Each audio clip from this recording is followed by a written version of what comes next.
Good. Good evening. It's March 18th, 2025. Welcome to the Stanislaus County Board of Supervisors meeting. It's a good-looking crowd out there tonight.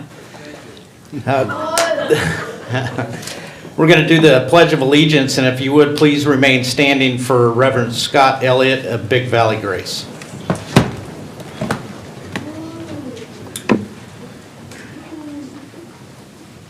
I pledge allegiance to the flag of the United States of America and to the republic for which it stands, one nation under God, indivisible, with liberty and justice for all. Born and unborn. Thank you. Please join me as we pray. Heavenly Father, we thank you so much, Lord. We have a lot to be grateful for tonight. We thank you for those that are being honored tonight for their service in our county. We thank you for those who have spent a lot of time making this county a great place. We pray for those who are firefighters who are here tonight, and we thank you for the ways that you use them to keep us safe and for all the times that they are the first ones on the scene in a medical emergency. And we thank you for their incredible efforts that have really made a difference in a lot of people's lives. We thank you for the work that they've put in down south that they're being honored for tonight, and we just ask that you would continue to keep them safe and healthy as they put their lives on the line to protect all of us and keep us safe. We ask that you would continue to lead and guide all those that serve our county and that work tirelessly to really make our cities and our parks and everything that's involved here just a great place for families to grow up and raise kids. And we just ask that you would continue to pour out your favor and your blessing on this county, and just ask that anybody that's new here would feel welcomed and get connected to the great churches and organizations that are part of our fabric here. And lastly, Lord, we just pray for those in leadership here, that you would give them great wisdom as they make decisions, as they navigate all the different voices and opinions and all the things that they get to be involved with. We just pray your blessing on each of them and on their families, and I ask this in your name. Amen. Amen. Amen.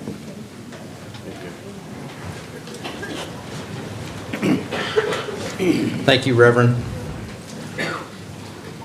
First up, we have three presentations. The first one is recognition of Maryann Lilly, Health Services Agency Managing Director, upon her retirement from Stanislaus County.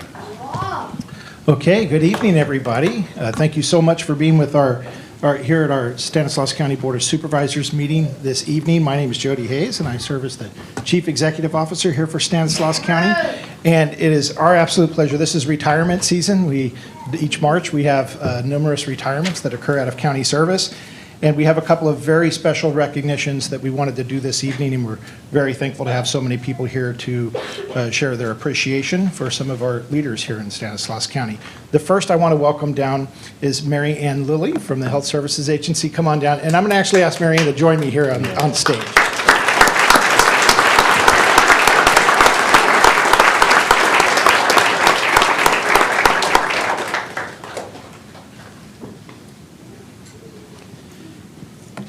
And if you know Maryann, you know that, and actually this applies to Tony as well, we'll be recognizing next.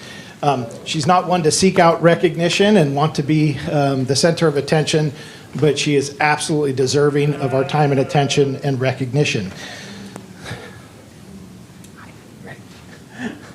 Okay, I know. So I'm going to read a few words, and then we'll have an opportunity for you to speak as well.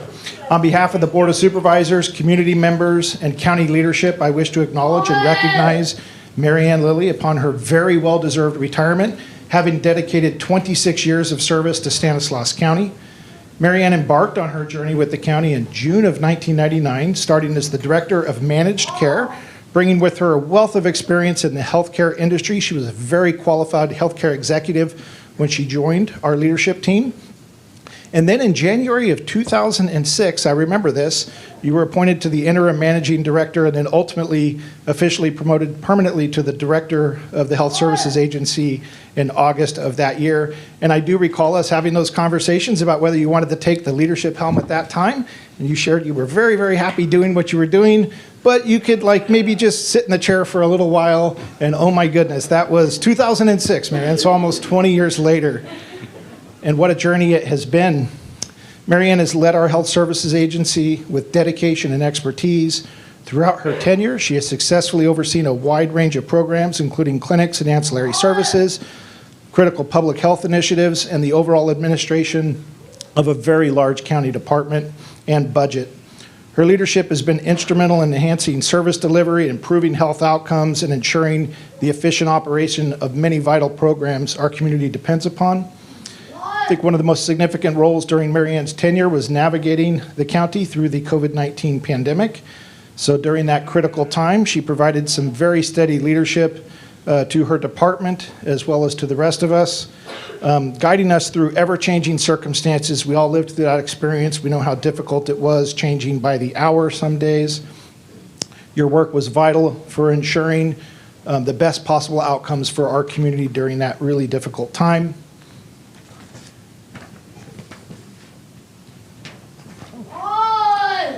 And I just want to say that I am forever grateful that during that time that you were beside us every single step of the way for those of us who were really kind of at the center of the work that needed to be done. I personally have a lot of appreciation for your support and for all of your influence.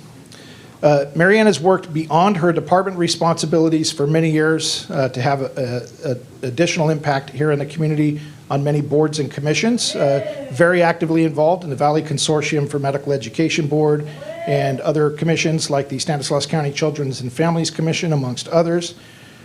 Very successful history of leading the department for financial viability and sustainability. That's really difficult in a department of this size with so many different funding streams and the very complex financing inherent in healthcare delivery services. She has strengthened the collaborations with our local community health partners. She's improved patient access whenever possible. She specifically led efforts to improve transportation services to ensure community members had access to health services when needed. And she's also worked very, very closely with our behavioral health programs to expand the connection between the Health Services Agency and our mental health programs throughout the county. I just want to read a couple of comments from the many, many evaluations, the positive evaluations we had through the years. Maryann's customer focus permeates her every undertaking, and she leads by example. These are all things that I personally witnessed as well, although I didn't write these comments. She steers the ship without actually touching the wheel. She has a consistently strong passion for making things better. She successfully revised the department's mission to better align with our core objectives, ensuring a stronger focus on meeting our community needs, and she truly embodies this mission. The mission that she leads is we build community by promoting health and wellness through services and collaboration for all people in Stanislaus County. Maryann, every day I've known you, you have lived that mission. You've directly impacted the lives of countless members of our community, absent any fanfare. And any time we've attempted to share our appreciation for you, you always steer that to your team members, a true leader. On behalf of our entire community, I want to thank Maryann Lilly for her service to the employees and residents of Stanislaus County. And once again, congratulate you on your very well-deserved retirement and recognized what I consider a very special legacy that you will leave for decades of service in our community. Congratulations, Maryann. Thank you.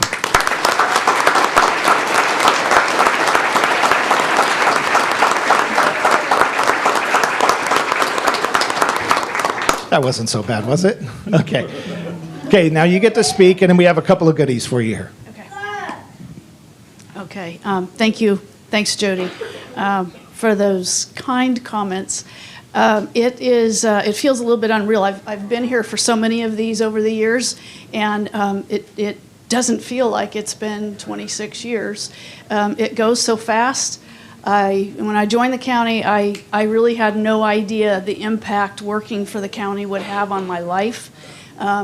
It opened my eyes. I've learned so much. I was so fortunate over all the years to work with smart, dedicated, really, really hard-working individuals that anything that I did, I only was able to do because of all the people that I work with, both in Health Services Agency and across the whole county. It's hard work. I mean, it's unrelenting. I have colleagues out there that know that. It's really hard work, but it feels good. It's satisfying because you're really trying to do good things for the community, and it makes it it makes it worthwhile. So I'm really grateful. I feel like it's been a privilege really to have this role and to be part of the county team. If you want to work hard and really feel good about what you're doing, the county is a great place to work. It really has gone by so fast. So thank you to all of those that have made my work so fulfilling. And I'm just really, really grateful. So thank you.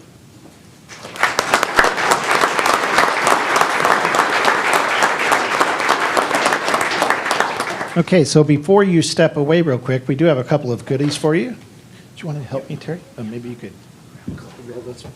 Yeah.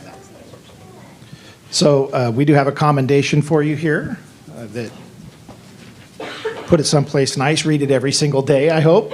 But the best part is if you've seen one of our department head retirements in the past, you know we have a tradition. We always like to give our retiring department heads a very nice clock. Right in the moment where they don't have to worry about time anymore, they get this wonderful, beautiful clock, has your name on it in recognition of your retirement from Stanislaus County. So we hope you find a nice place for that. And I know our board members would like to just come up and say thank you as well. We're not having board member comments, but thank you so much again. We appreciate you so much. And we will see you again. This is not our last time together by any stretch. Thank you very much, Maryann. Thank you.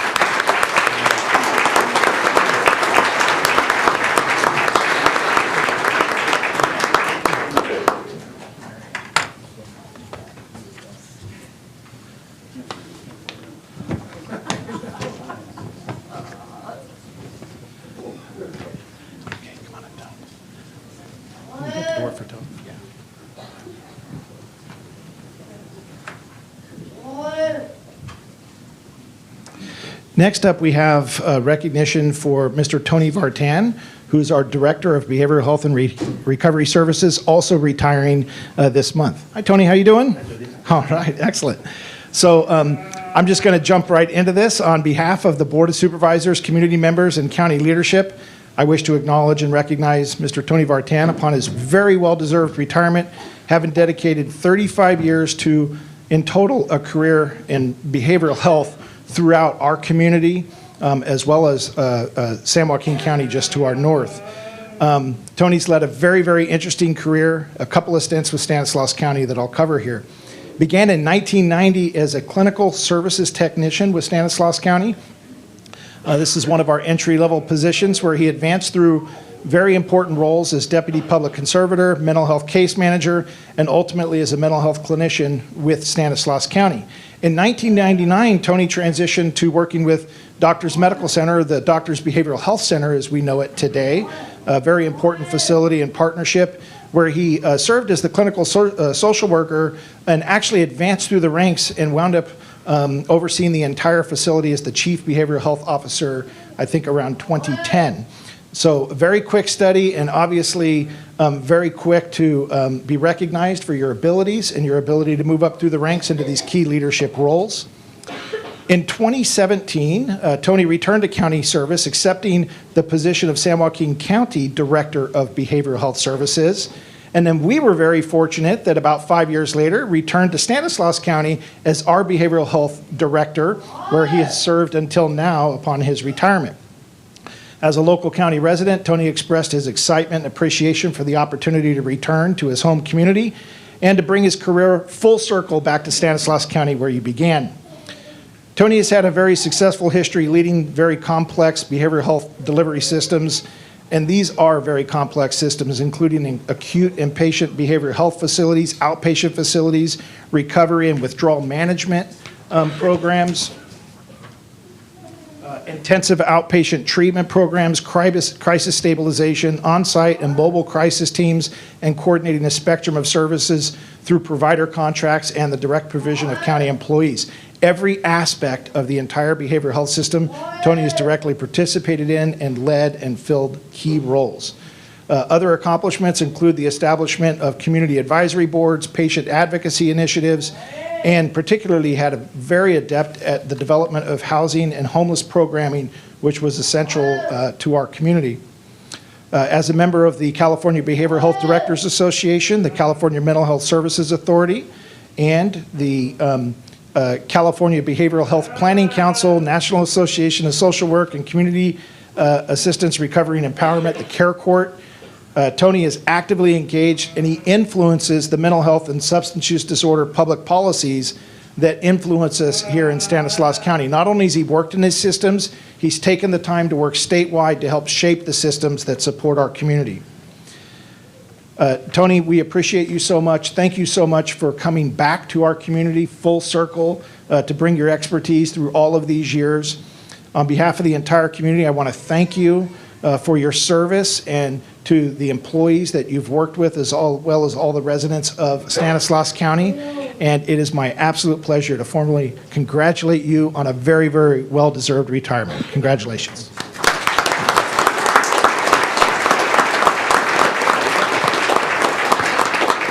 Thank you, Jody. Members of the board, Mr. Chairman, CEO Hayes, Mr. Bose, and ladies and gentlemen, thank you for this honor and this recognition.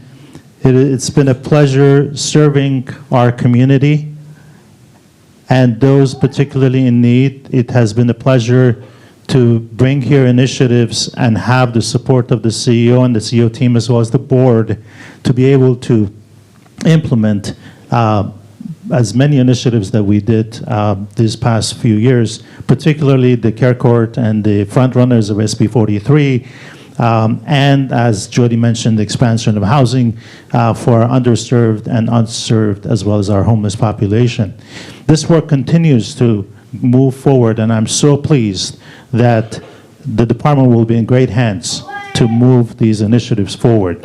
But the work that I've done, regardless of where I've been, has not been my work. It has been the work of my teams.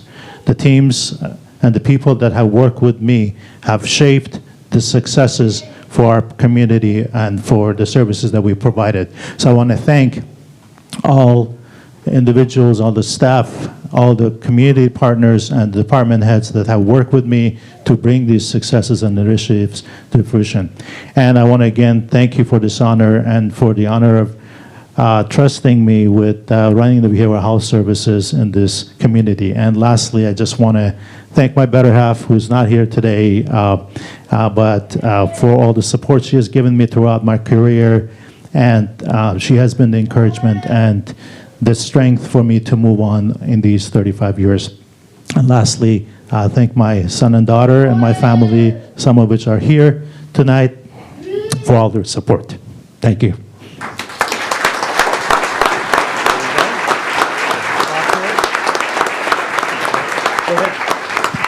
Okay, Tony, so we have your clock as well. There you go. And your commendation.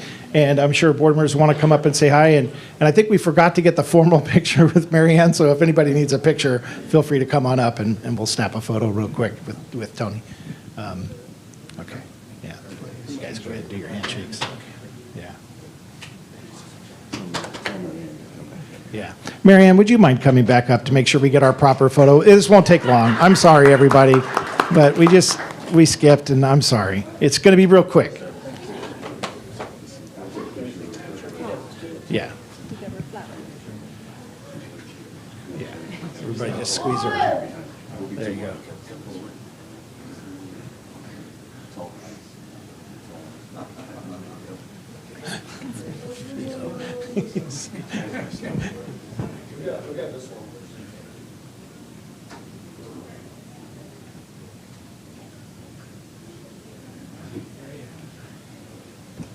Okay. Take care.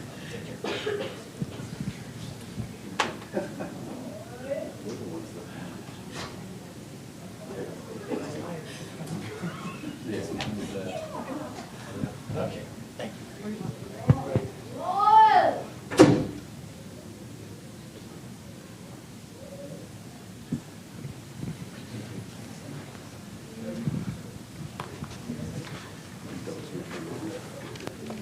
Go ahead.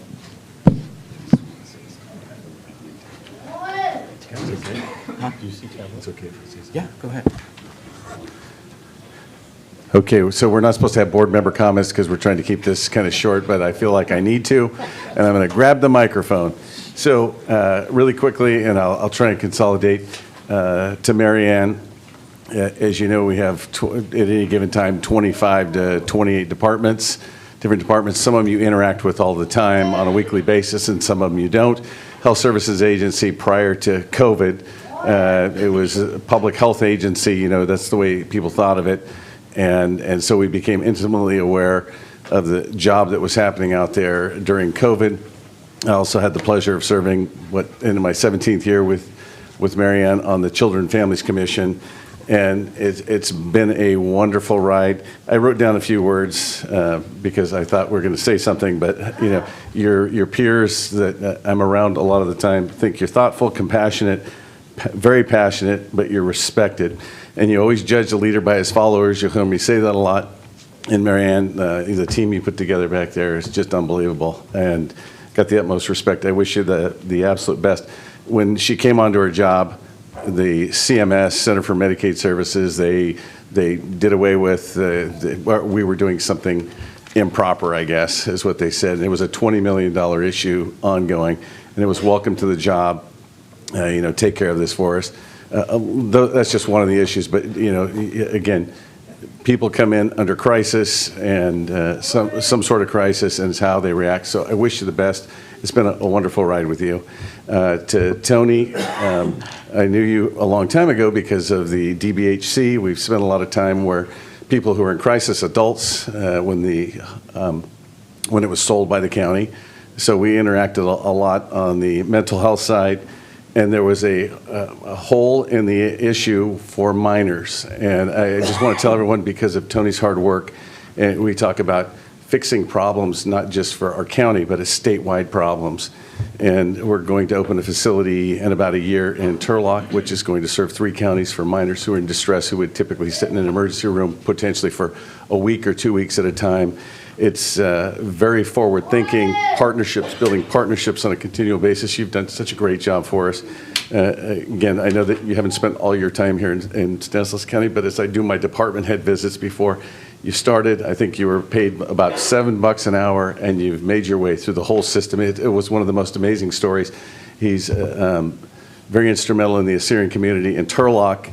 That's another avenue where we spent a lot of time together. Again, just so much appreciation for the two of you and what you've done to make our community better. Again, deep gratitude. Thank you, Vito.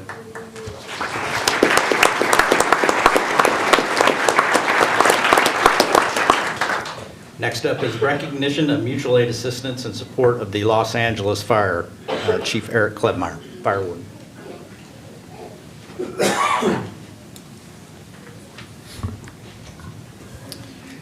Chairman Condit, members of the board, CEO Hayes, County Council Bose. I'd like to thank you all for recognizing all of our firefighters in the service that they provide to our community and to the state. It dawns on me now that when you call the fire service, we show up, and clearly we show up en masse. California is no stranger to large-scale wildfires. We're accustomed each year to seeing large fires that far exceed the capacity and resources of any single fire agency. Each time, the fire service relies on the coordination, dedication, and expertise of our fire service in providing highly qualified personnel to these large firefighting operations through the state's mutual aid system. In early January of this year, our local fire agency stepped up yet again in support of the California mutual aid system and our fellow Californians by responding quickly and without hesitation to the Los Angeles fires. In total, 58 firefighters, fire personnel from 11 agencies, many of whom are represented today: Burbank Paradise, Denair, Keys, Modesto, Patterson, Stanislaus Consolidated, Turlock City, Turlock Rural, Woodland Avenue, Westport, and West Stanislaus Fire Protection District. Both volunteer and career firefighters alike were quick to make themselves available and provided valuable support to the fires in Southern California. As a testament to the dedication of the fire service, each of these departments also relied on their personnel who remained at their home agencies to ensure that our local fire departments remained staffed and ready to respond to local emergencies. while their colleagues were deployed. We would also like to extend our thanks to the firefighters' family, many of whom are here today, who went multiple weeks without seeing their loved ones. Today, we're specifically recognizing the January responses, though we also acknowledge and recognize that our local fire service provides support throughout the year to many large-scale fires throughout the state.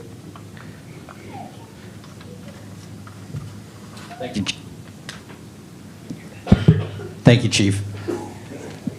Coming from the fire service, there is no doubt that Stanislaus County fire service agencies, whether you're from a city department or a fire district, always answers the call when there's a need throughout the state, whether it's our neighboring counties that are around us or counties further away. Stanislaus County has always stepped up and answered the call, and that's because of your dedication and service to the people of Stanislaus County and to the state of California. And on behalf of the Stanislaus County Board of Supervisors, we just wanted to bring you in and recognize and say thank you for your service and commitment. We also want to say thank you, and the chief hit on it just for a little bit, about the sacrifice of the families. Being without your loved one at home, not being able there to take care of issues when they arrive. We want to say thank you for stepping up and allowing them to go and serve other people of the state of California. We say thank you, and there's not much more than we can do but just say thank you. And to the board of directors of the fire district, city council people that support them going and serving, again, thank you. And I'm not quite sure how we're going to, I'm a little scared with all you, coming from the fire service, I'm a little scared right now because I know there's a firehouse prank going on and I'm not in on it. So I don't know what's going on. So I don't know how we're going to do this. But let's bring everybody right down here. You want it down here in the well? Yeah. All right. We're going to get a picture with all you guys. Come on down. Come on down.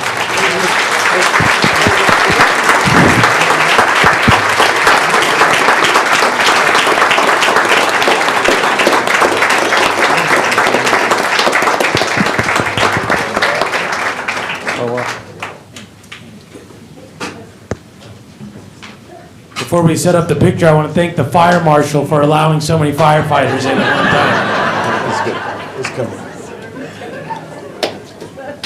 Ryan, what's going on? Into the middle. Hey, Manny, let's see if we can squish this right.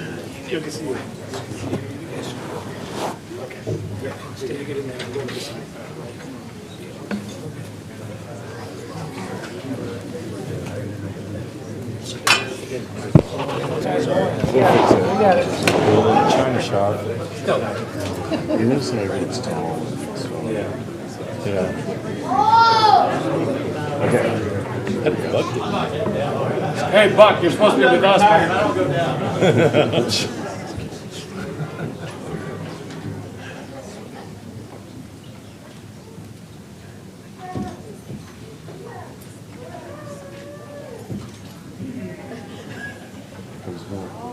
We'll stay right here until all the cameras are done. Hold that smile.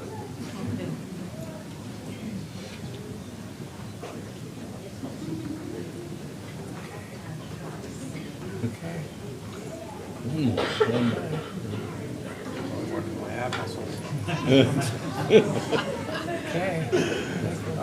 Is that all? Turn on left. Turn left. All right. Thank you, guys. Good seeing you.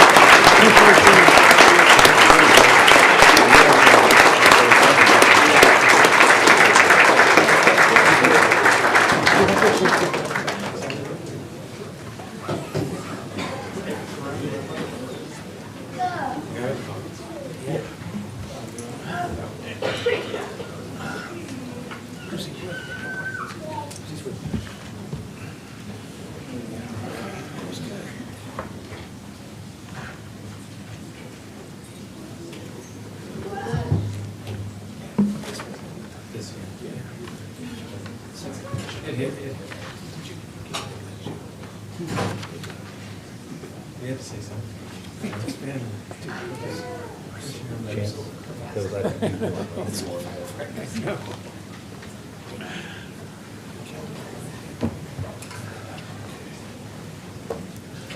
Okay, we're going to be moving on to public comment. Public comment is a time for those in attendance to speak on items not already on today's agenda. Please state your name for the record. Direct all comments towards the dais, and so it is fair for every speaker, keep comments to the 5-minute limit. All right, the first one I have is Devin Brisno, if I'm pronouncing that right.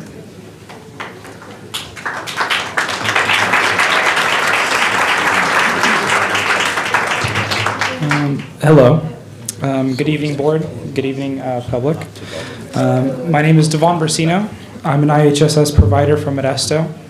I've been a caregiver for my son Maxwell for developmental delays for the past 3 years. Soon, I'll be taking care of my grandmother to help with daily activities that she can no longer complete on her own. I also take care of a family friend to help meet their daily basic needs of quality of life. They suffer from physical disabilities, and I've been tending to them for the past 8 months. Without IHSS, my recipient would suffer from not affording long-term care. Because of IHSS, I can continue to improve their quality of life. One example being from one instance when my recipient called me at roughly midnight in respiratory distress because they were too weak to operate their own inhaler. We have to ask ourselves, if not for IHSS, what would have happened?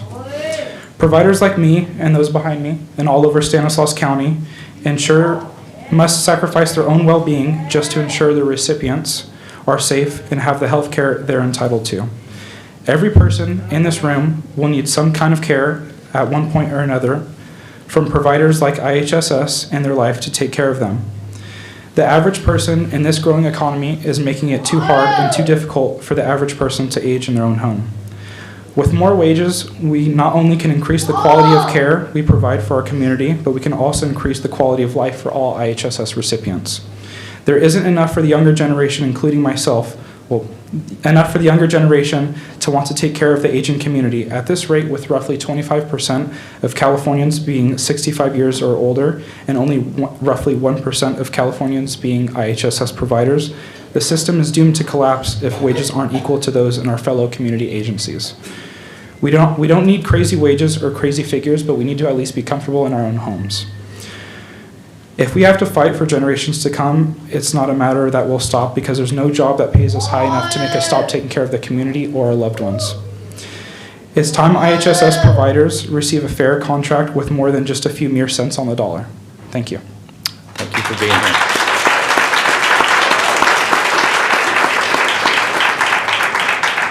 Next up is Nicole Kraus.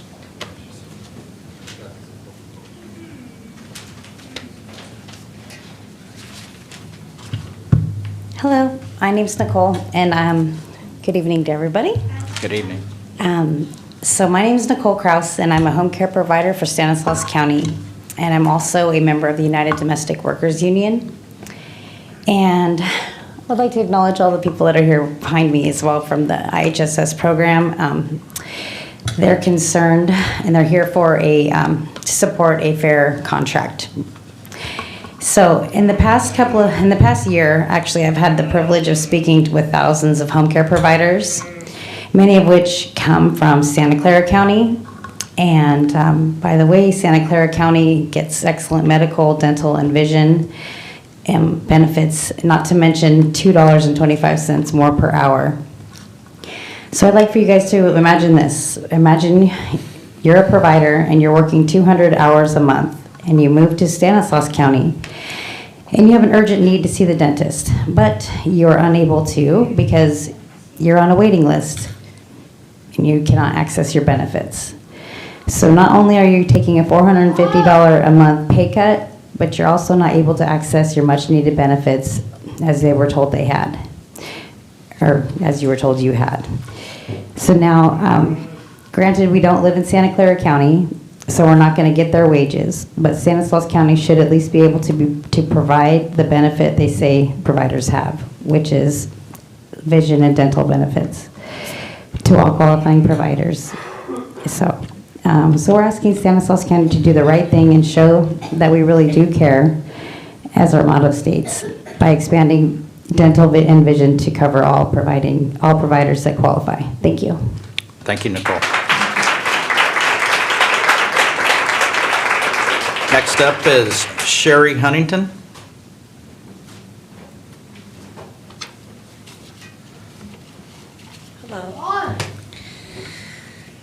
So my name is Sherry Huntington, and I've been a care provider since 2013. However, I cared for my aunt and her son long before I knew about the IHSS program. Previously, I went to MJC and took courses so that I can become an EMT. In 2015, I was able to take the National Registry, and I did complete my certificate. However, I did this all while working as a care provider and a plant operator at a local vegetable seed company. I had to put school on hold because both of my clients needed more care as the time went on. Their conditions got worse. Later, it was apparent that I needed to be more involved because my aunt lost the ability to speak due to her medical condition. I also cared for her adult disabled son at the same time, and I still do that now. My aunt slowly lost the ability to do anything for herself that she could previously do. She also became bedridden. During this decline, I was forced to choose between school, my regular job, and her care. It's not an easy decision. I decided her care was most important. And she's a family member, so I'd hate to see it if it was just a client. This decision was really hard because I was putting my future and my financials at risk. My aunt was in and out of the hospital over the years. She always came home with more problems than she went in. She never had a bed sore in my care. She also developed C. diff, which is a stomach infection, and she always came home with that. She never had any problems like this when she was at home. She lost weight. She became depressed. She was put on medication for depression. All she ever wanted to do was come home. That's all she ever wanted. She passed away last year in her rehab.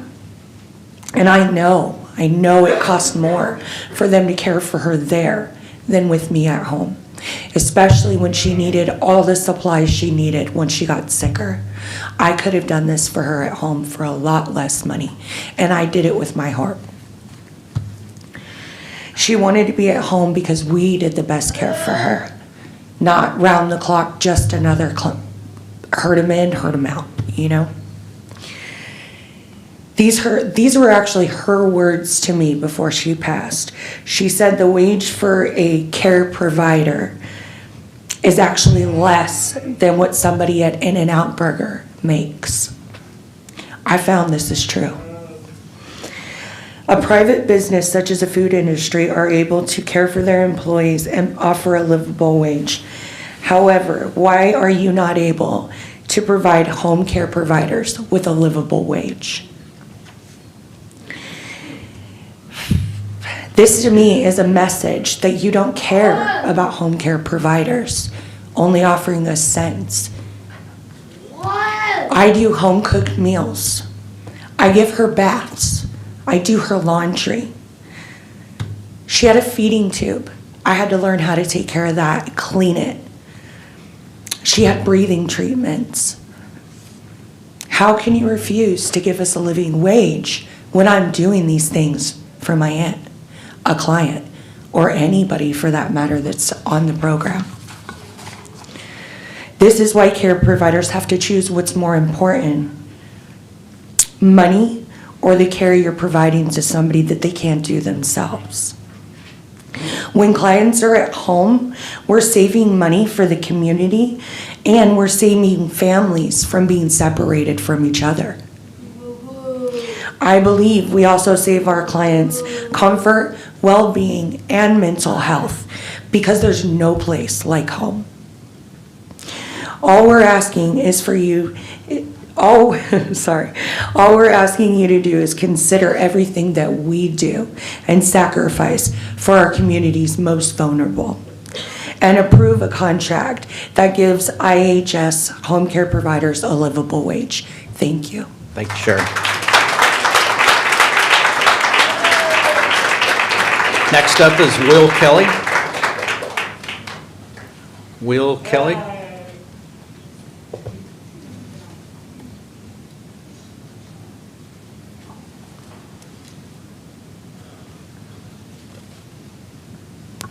Good evening. Good evening. My name is Will Kelly. I'm the Executive Director of the North Valley Labor Federation, coalition over 100,000 union members in the North San Joaquin Valley, and I'm here to speak in support of UDW and IHSS providers. You've heard it all before, the heart-wrenching stories of sacrifice and selflessness and the work that these folks do to allow their friends or family or strangers to live lives in their homes with dignity. There's nothing really I can add to that. I want to ask you, how much money are we really talking about here? When you really, and I'm sure you're getting reports from staff on negotiations, and believe me, this is not my preferred way to talk about this. I'd like to, as Nicole just did, talk about the standard that care providers ought to get and how they ought to receive a living wage. But we are where we are. We're in negotiations. There's proposals on the table. How much money are we really talking? And how often is there this much time and attention and staff and controversy spent over this small amount of money? I understand that ongoing expenses are tricky and that your staff will tell you that money going one place has to come from somewhere else. That's true. That's how arithmetic works. But there's no budget in the world so tight that you can't find a small fraction of 1% for something that's important. And I'm not here saying, just because the county has the money, it should go to, there are a lot of worthy priorities. But when you think about the financial impact of IHSS, right, all of the people who are able to stay in their home with their family, who otherwise would one way or another be, the responsibility of the county would be receiving services probably at great cost. If you think even one of those cases, right, what that is compared to this small difference in the bargaining table. If you think about families maybe where there's one family member is temporarily injured or disabled and the other has to leave work to care for them, and this program, this money can be the lifeline that gets that family through from one end of a crisis to the other. And when you think about the investment of just what is really a small marginal change, because an increase that's less than inflation is actually a pay cut. So just this small marginal change in pay to keep pace with inflation, if that helps bring additional providers in, right, who can keep other people in their homes and prevent that cost, if it helps one family bridge that divide of a temporary crisis, if it lifts one family, because many of these are poor working class families, over that poverty line and takes them off of public services. And most certainly you can be sure that all of that money is going into the pockets of hardworking families, is going to immediately go back into this local economy. If you think about all those things, right, and can't justify what, I'm sure you'll look at the numbers, is a very reasonable proposal by the union. I think you need to check your math on that. I think that for all these reasons and for all the other reasons you're going to hear tonight in the future about the work they do, about how they help people live with dignity, and the value in all senses of the word, and I hate to make it all about money, but the value that this work brings to the county, I hope you'll do right by them, and I hope you'll direct your bargaining team to be reasonable at the table. Thank you. Thank you, Will. Next up is Astrid Zuniga. Astrid?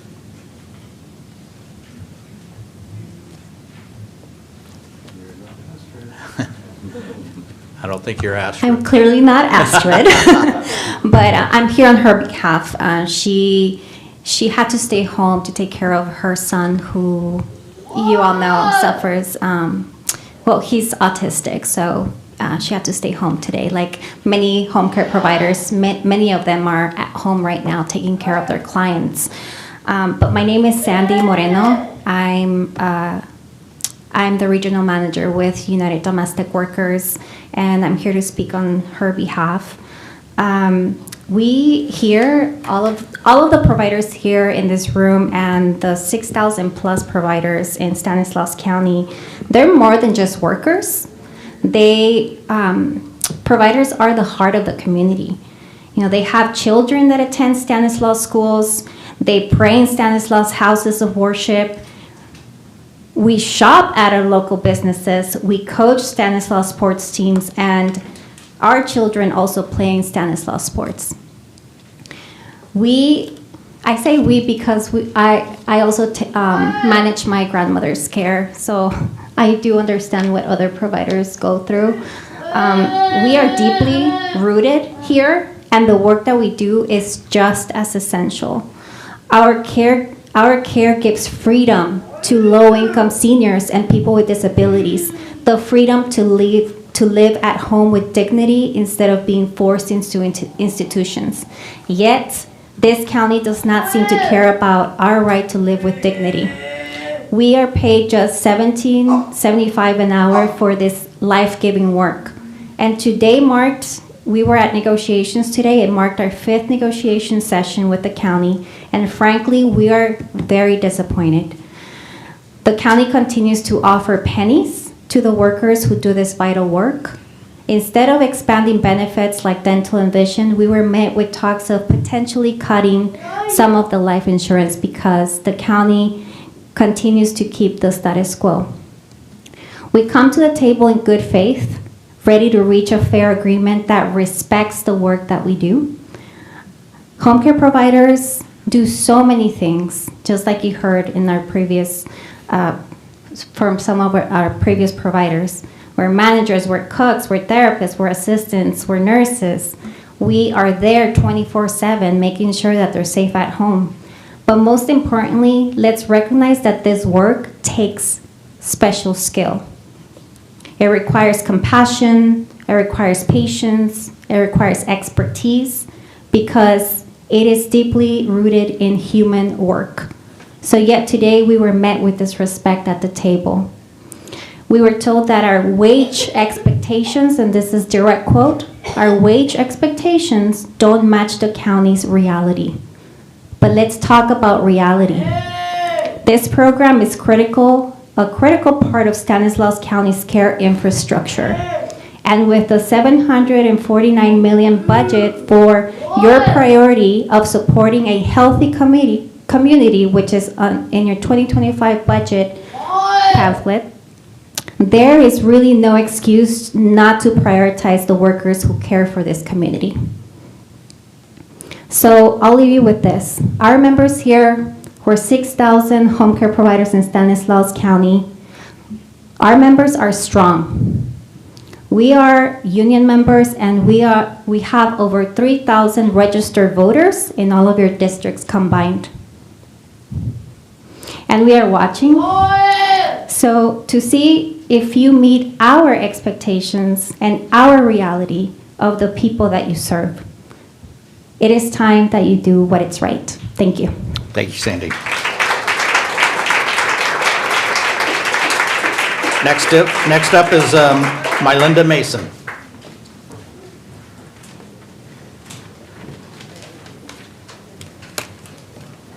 Good evening, board. I'm here, as you know, to represent the new state of California, and I want to emphasize to all of you and those in the audience that the new state of California declared its independence again on January 15, 2018.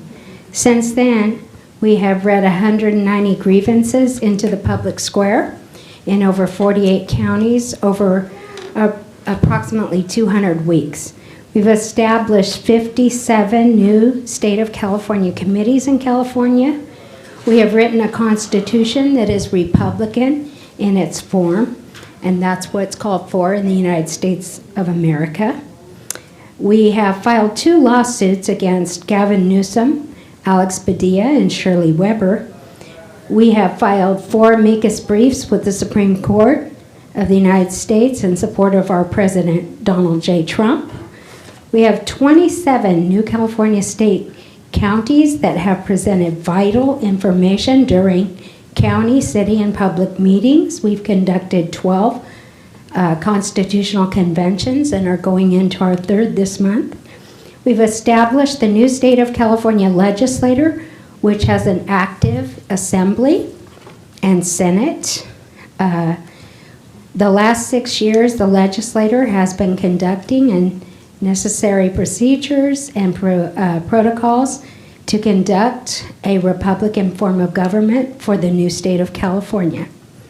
This includes over 100 resolutions and ordinances that we've passed. At the 7th convention for the new state of California, the governor pro tempore was elected unanimously by both houses.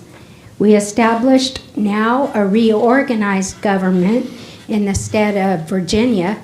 Remember, the Virginians that stood up West Virginia were Virginians first. We are Californians first, so we now have a reorganized government, and that government we are looking forward to and anticipating our statehood to be brought forth.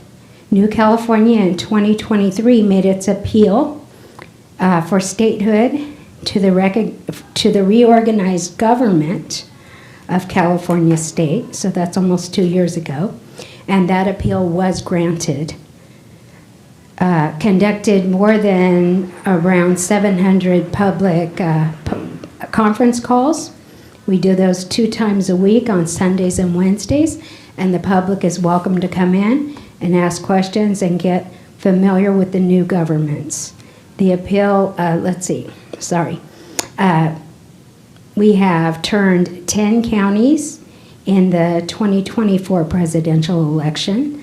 The California GOP turned 0, and we've conducted 84 legislative hearings in 4 years in dozens of California counties. The state has filed more than 80,000 declarations of truth to county, state, school boards, and elected officials and their staff. Since filing these declarations, hundreds of officials around the state have left office. One county supervisor was recalled. Since 2020 and that election, 58 county clerk recorders who participated in the 34 of those have resigned, retired, or chosen not to run again. We've conducted over 100 town hall meetings throughout the state of California in 53 counties. We've initiated and arranged President Trump's visit to Coachella, California, and anyone who was watching that knows there were over 200,000 in attendance. Some of us could not get in, though we traveled hours. We've sent delegate representatives to Washington several times to promote the new California state. We're on track to send additional delegates to Washington again soon, and discussing statehood even now with President Trump, with Kash Patel and Pam Bondi. The new state of California has conducted 14 readings of notices of truth and notices of default. Some of you will hear a couple of those this evening. We've conducted a one-day election in 17 counties, and we are going back to our organic constitution. We are especially standing up against the slavery of today, which is sex and child trafficking, our open borders and insurrection. Thank you. Thank you, Melinda. Next up is Kent.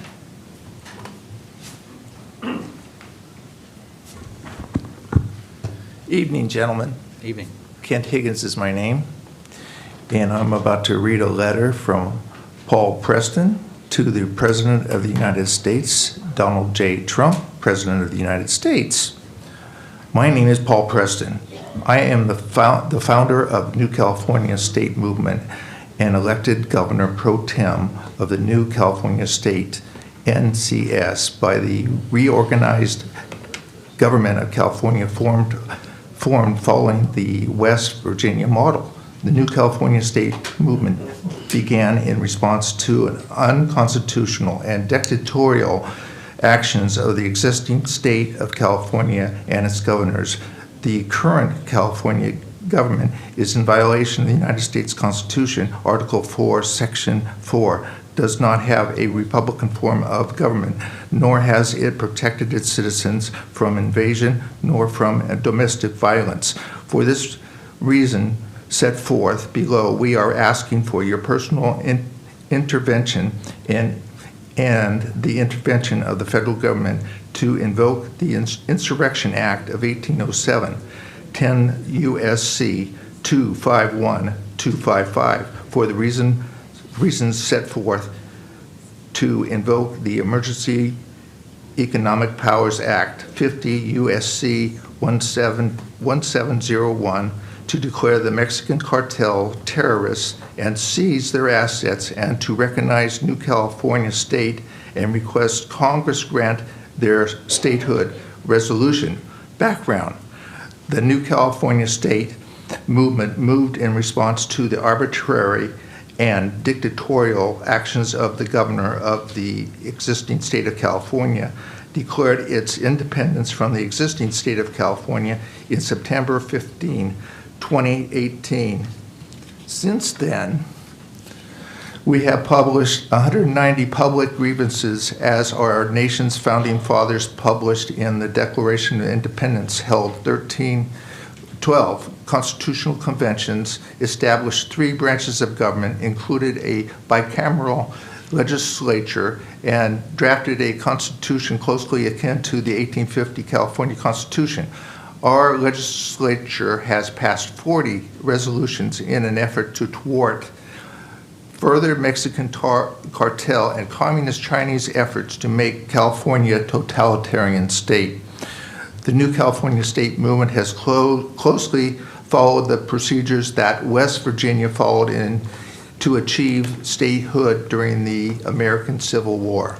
Today's constitutional crisis, financial. The existing state of California is in an economic freefall and is illegally funding its budget deficits by misapplying grant money received from federal trust accounts for the last several years. Old California has failed to publish a comprehensive annual financial report, CAFR, as required by the California law, because of the California administration has borrowed federal grant money to fund state budget deficits. The nonpartisan Legislative Analyst's Office has declared the state of California has a $85 billion deficit. On January 1st, 2025, California State Auditor Grant Parks issued a qualified opinion on the internal control and comprehension audit report for the fiscal year ending on June 30th, 2024. This qualified opinion meets the state-issued financial statement, cannot be relied upon as a true and correct accounting of the state's income, spending, and balance sheets. California is the only state in the union with such a qualified opinion. The auditor is also unable to certify that the $46 billion estimate for Economic Development Department fraudulent payments that need to be recovered reflects 100% of the state's obligation to the federal government. In addition to the out-migration of Californians to other states, exacerbating by the recent and well-published mismanagement of the Los Angeles fires, will result in $6 billion tax shortfall. A recent research article by the Mountaintop Times estimated the out-migration of wealthy millennials will result in a loss of $17.7 billion in taxes over the next 3 years. Thank you. Thank you, Kent. Next up is Teddy, is it Bradley? B-A-No-R. B-A-No-R, okay. Hi, I'm going to read continuing from the letter he started. It's from Paul Preston, our Governor Pro Tem of the new state of California. And I'm talking about the existing state of California is not free from invasion, as guaranteed by Article 4, Section 4 of the U.S. Constitution, because California has opened its borders and declared itself a sanctuary state. The open border has three detrimental results. It allows unvetted, illegal aliens to invade our state. It allows the entry of illegal drugs into our state. These drugs flow to other states and kill thousands of Americans every year. The open border has created a multi-billion-dollar human trafficking problem for California and the United States. We have a solution. The existing state of California cannot fix itself because the same politicians that crammed California into a current unconstitutional mess would be the same politicians who would try to resolve the problem they caused. The solution is a new California, which would unburden the majority of the California landmass and provide the existing state of California with an income stream that would resolve the existential budget shortfall that is now plain for all to see. The new California state movement is a vehicle to resolve existing California's existential financial crisis. Our movement is authorized by the new states clause, Article 4, Section 3 of the United States Constitution. And it's because West Virginia, during the Civil War, and we are in a war now because we have an invasion of America.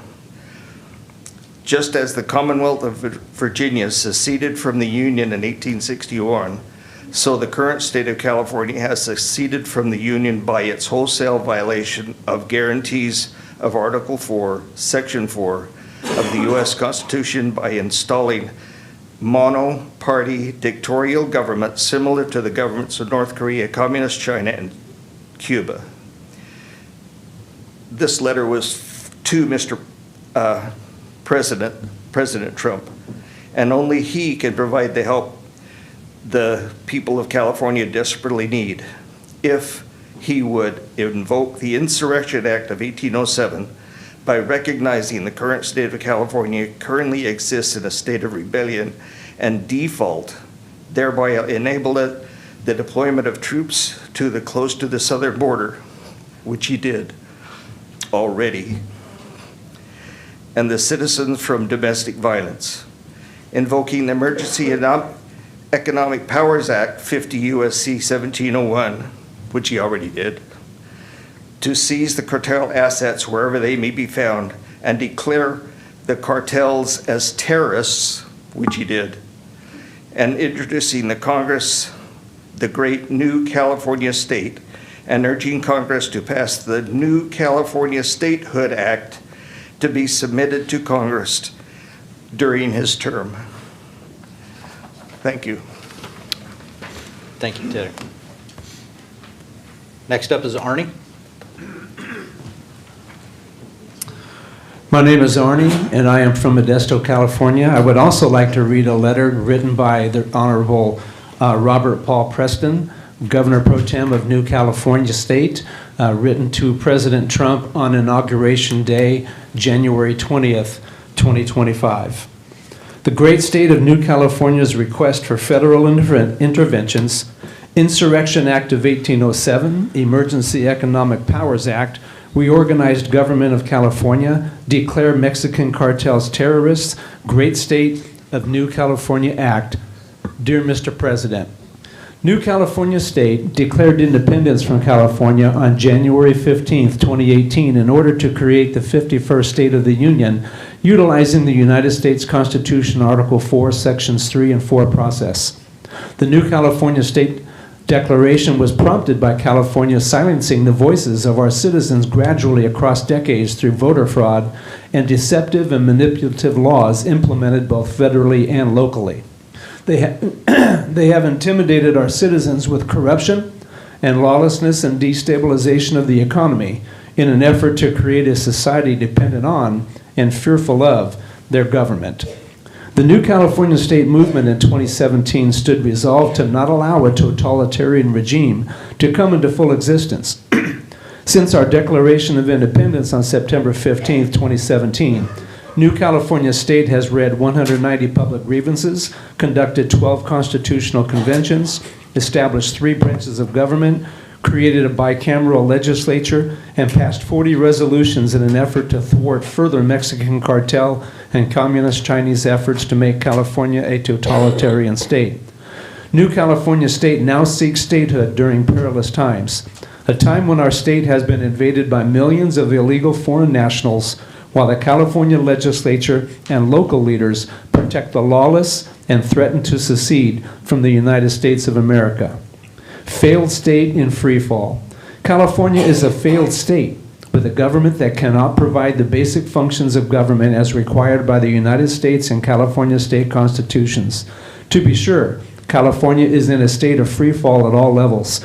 This free fall has been orchestrated over the last 170 years by socialists and communists, and we're now nearing the end of their socialist communist plan that clearly demonstrates a design to reduce United States citizens living in California under absolute despotism. All their plans have been in direct violation of both Article 4, Section 4, and Article 6 of the United States Constitution. Gavin Newsom, working alongside Mexican cartels and the Chinese Communist government, has enabled fraudulent, computerized election systems, demonstrating why there is no viable government in California. The Newsom democracy has devolved into a dictatorship and has thus seceded from the Union and absented itself from the people of California.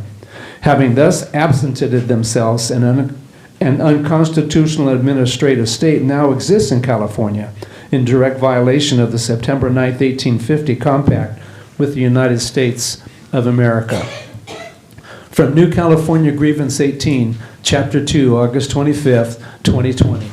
The people of California are suffering from a tyrannical state government which fails to provide a Republican form of governance, enables and supports across its southern border the invasion of the United States of America by illegal foreign nationals, and protects vicious criminals who commit outrageous acts of violence upon the citizens of America, all caused by a government of and for a monoparty system led by a tyrannical dictator who openly defies federal law. Article 6, Section 4, violation statement.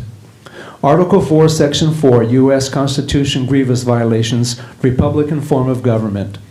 Governor Newsom assumed the role of a dictator on March 4, 2020, when he signed an Emergency Powers Act in response to the COVID-19 pandemic and immediately accelerated lawless governance. The process by which laws are enacted and provide oversight of the governor by duly elected representatives in the legislature has been set aside, and all legislative authority has been usurped to the executive branch, committing a grave and criminal treasonous violation of Article 4, Section 4 of the U.S. Constitution. The very essence of a republic and Republican form of governance has now been destroyed in California state. California is a one-party system with a supermajority of Democrats in the State Assembly, Senate, and House of Representatives. Currently, the California State Assembly, which has 80 members, is composed of 60 Democrats and 19 Republicans. The California State Senate is composed of 40 members, with 30 being Democrats and 9 being Republican. On the federal level, the House of Representatives numbers 52, with 43 Democrats and 9 being Republicans. This supermajority has been achieved by Republicans, Democrats, and past governors working alongside Mexican cartels and the Chinese Communist government to enable fraudulent electronic computerized election systems where candidates for office are selected, not elected. The net result is a one-party communist state. California joins the ranks of other one-party states such as North Korea, Communist China, Cuba, Venezuela, the former Soviet Union, Adolf Hitler's Nazi Germany, and now California. Thank you for your time. Thank you, Arne. Next up is Jan Higgins.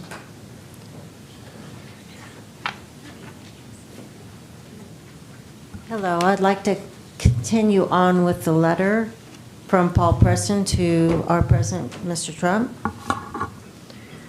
Protection against invasion. California state is not free from invasion as guaranteed by Article 4, Section 4 of the U.S. Constitution, which states that shall protect each of them against invasion. As you are aware, California is the largest state in the Union. It is a sanctuary state and has a multi-billion-dollar human trafficking crisis while supporting the bundling of illegal foreign nations that stream across the border. The wall has been a help in curtailing human trafficking, but illegal drugs flow across the border, killing thousands of Californians as a result of the open border policies of the last administration. Protection against domestic violence.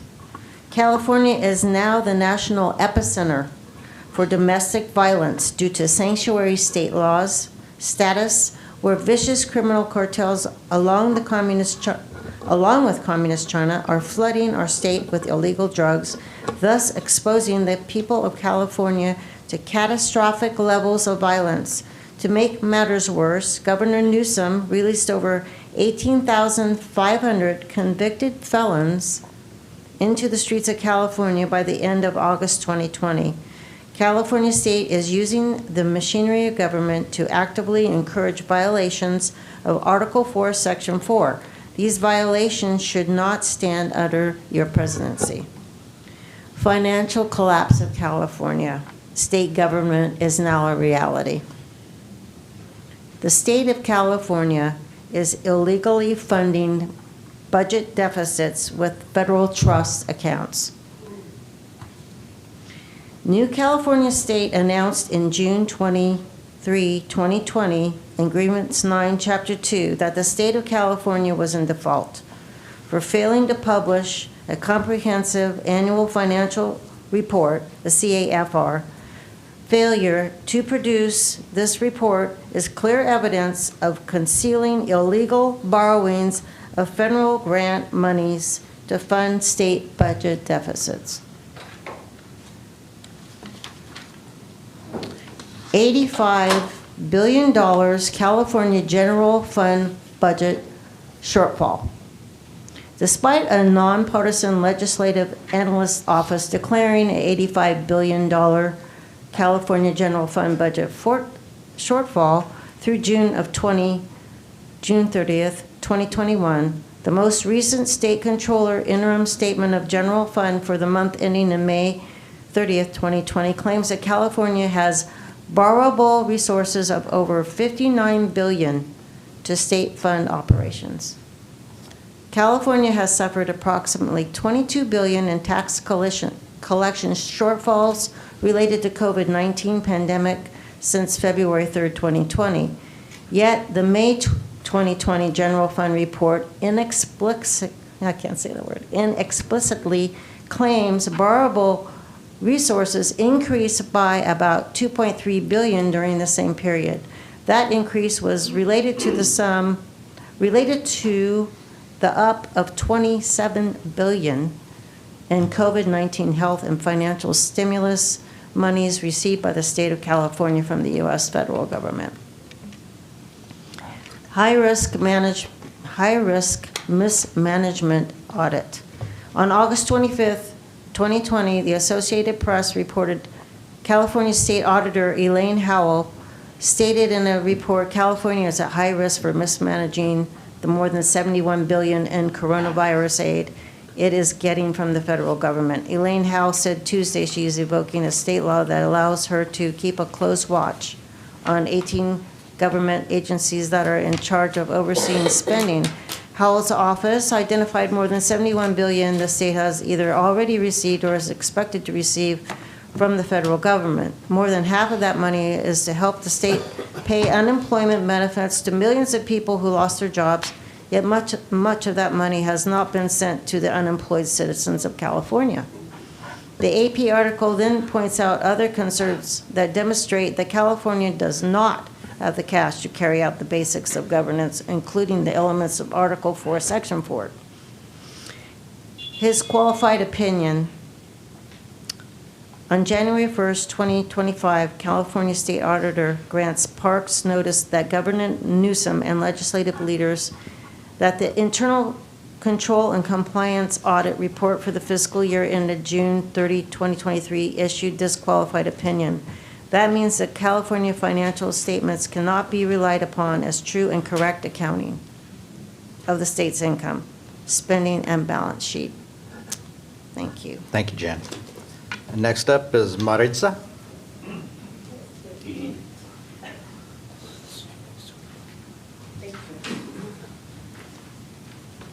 I hope I got that right. Yes, you did. Okay, Actually, good. you said that very well. Believe me, my name has been slaughtered. To the board and to all the public present, thank you for being here and for your time. I would like to read to you something that is important that we all hear. It was a letter that was read to our California legislature, but many times we don't hear about these things, and it's important. I know that it may seem redundant, but for me, I need to hear things many times for it to stick. And when it's important, we must emphasize. So we're here to remind you and declare to you again that this nation is a constitutional republic. A constitutional republic. It is not a democracy. Mob rule. Our United States Constitution is the highest law of the land, and it guarantees to every one of its citizens the inalienable God-given rights of life, liberty, and property. In the words of our Declaration of Independence of 250 years ago, and to secure these rights, governments are instituted among men. Furthermore, upon entry by compact into the Union of States in 1850, the United States guaranteed to California citizens a republican government, freedom from invasion and from domestic violence. Article 4, Section 4. Therefore, the U.S. Constitution is not a mere document. It is a restraint upon unlawful power. No mandate, no executive order, no legislative decree supersedes your oath to the Constitution. Now, to our California legislature, and we're part of California, and are duty bound by your oath of office to uphold it to the highest law of the land. Yet, you have undone our guaranteed representative Republican form of government by a manifestly fraudulent election system, which includes non-citizens, and those machines can and have been manipulated. And in allowing this invasion of our state is now a sanctuary state for illegals, the #1 slave state for the heinous crime of child trafficking, and cannot protect its citizens from domestic violence, fires, or financial stability. It is a failed state. Therefore, you have failed us as legislators of your constitutional responsibilities. Your options are now nullification of existing unconstitutional laws, non-enforcement, refuse to enforce unconstitutional mandates. Marbury versus Madison, a law that is repugnant to the Constitution is void. Legislative action, example, reverse the sanctuary state law. You have the authority to act. Will you? If you will not, we have appealed to the Trump administration as the highest magistrate to intervene. You have permitted the shedding of innocent blood. You have allowed the wicked to go free while the righteous are silenced.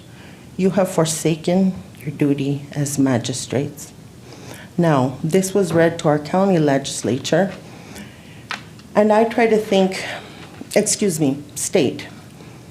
We as part of the state, where does this apply to us? Because I have a lot of questions, and there's times that I've come to the meetings, and while questions have been asked, I don't know that I've received sufficient answers or concrete evidence. For example, is there an intention, though we've brought it up before, to not use the machines, Dominion or other. Will ID be required? Because in this state, it's not, and that's most certainly not lawful and has never, been done. Also, just quickly, the vetting in our foster care system. We cannot be complicit to sex trafficking. I heard that in some families, there's up to like 19 children because it's their incoming source of taxpayer money, And one last thing. It's not that we only hold you accountable. I hold myself accountable too, as far as what we need to do as citizens, I think we're all public servants in that respect. Thank you so much for your time. Thank you for being here. Next up, Matt Visser. Visser, there you go. Thank you for correcting. Thank you. Good evening, Board of Supervisors. Matt Visser with the State of New California. I'll be reading the Reorganized State of California Ordinance 2401, the State of California Insurrection Against the United States Constitution. The people of California are suffering from a tyrannical state government which fails to provide a Republican form of governance, enables and supports across its southern border the invasion of the United States of America by illegal foreign nationals, and protects vicious criminals who commit outrageous acts of violence against the citizens of America, all caused by a government of and for the monoparty system, led by a tyrannical dictator who openly defies federal law. California's monoparty political machine, its socialist governor, along with its communist state legislatures, socialist elected officials, agencies, unelected regional governance boards, are colluding to create a communist California state in direct violation of both Article 4, Section 4, and Article 6 of the United States Constitution. The state of California is moving at breakneck speed towards the ultimate communist state. The California 1850 Compact Constitution was legislatively replaced in 1879 by a progressive constitution. After over 155 years of hard work to destroy all vestiges of the United States Constitution by using the 1879 Constitution through its court decisions, over 920 amendments to the California Constitution, massive taxes, regulations, regionalism, and deliberate destruction of the United States' premier education and economic systems. Since the mid-1990s, California has been a monoparty system. Over the years, the noose around the state's Republican form of government, and that's something we keep going back to, is Article 4, Section 3, is for a state to be admitted into the Union, they need to provide a Republican form of government, freedom from invasion, freedom from domestic violence. So you keep hearing those themes over and over, that we're a constitutionalist movement.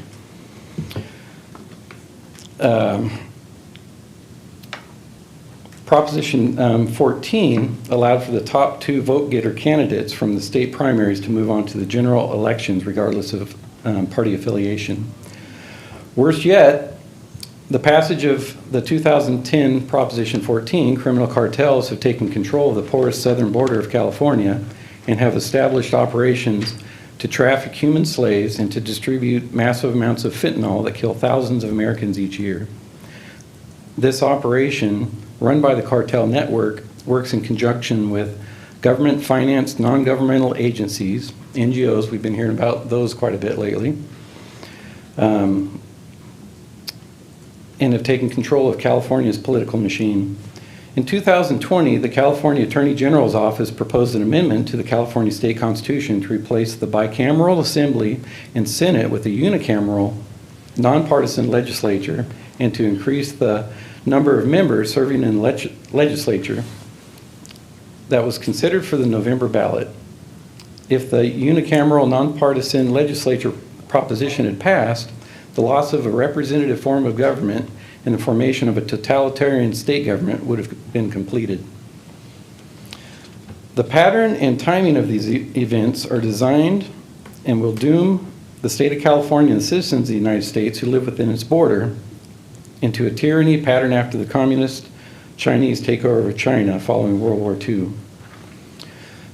Whereas California has a porous border with sections of inadequate fencing on the southern border, as well as access to the Pacific Ocean, it is known that thousands of unidentified foreign nationals, referred to as gotaways, enter the state monthly, violating federal immigration laws.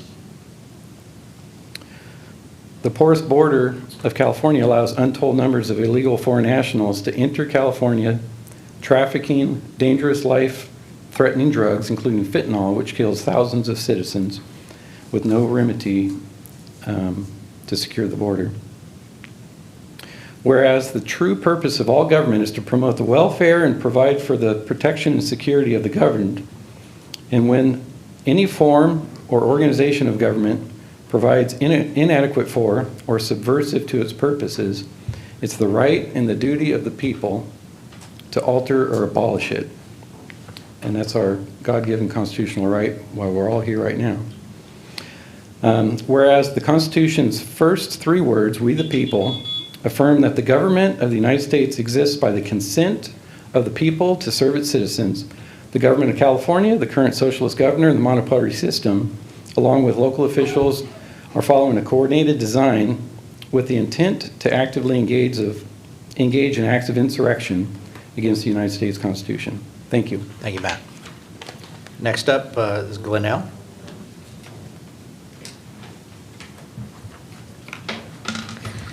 Hi, my name is Glenelle Bone with New California State, and I'd like to read Reorganized State of California Ordinance 2402.